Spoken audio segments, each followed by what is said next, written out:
সমীরণ Chakraborty টি-20 cricket প্রতিযোগিতার তৃতীয় দিনে অনুষ্ঠিত হলো 6টি ম্যাচ। আসরের সেরা 6টি দল নিজেদের সুবাদে পৌঁছে গেল পয়েন্ট তালিকার শীর্ষস্থানে। শনিবারই 3টি ম্যাচেই অংশগ্রহণকারী ক্লাব কর্মকর্তাদের উৎসাহ পরিলক্ষিত।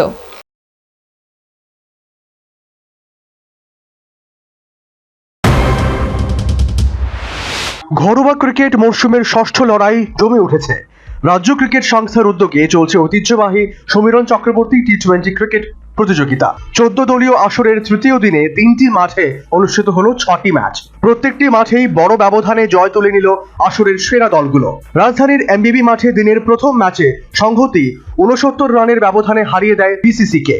অন্যদিকে দ্বিতীয় ম্যাচটিতে ওপিসির বিরুদ্ধে 5 উইকেটের বড় ব্যবধানে জয়লাভ করে ব্লাডমাউথ ক্লাব। অপরদিকে পলিটেকনিক মাঠে দিনের প্রথম ম্যাচে হার ভেঙে 5 উইকেটে হারিয়ে দেয় কসমোপলিটন ক্লাব এবং দ্বিতীয় ম্যাচটিতে ইউবিএসটির বিরুদ্ধে 8 উইকেটে জয়লাভ করে জেসিসি। পাশাপাশি পুলিশ ট্রেনিং মাঠে দিনের প্রথম ম্যাচে ইউনাইটেড ফ্রেন্ডসকে 4 উইকেটের ব্যবধানে হারিয়ে দেয় পুল স্টার এবং দ্বিতীয় ম্যাচটিতে মৌচাকের বিরুদ্ধে 29 রানের রুদ্ধশ্বাসে জয় তুলে নেয় চলমান সংঘ।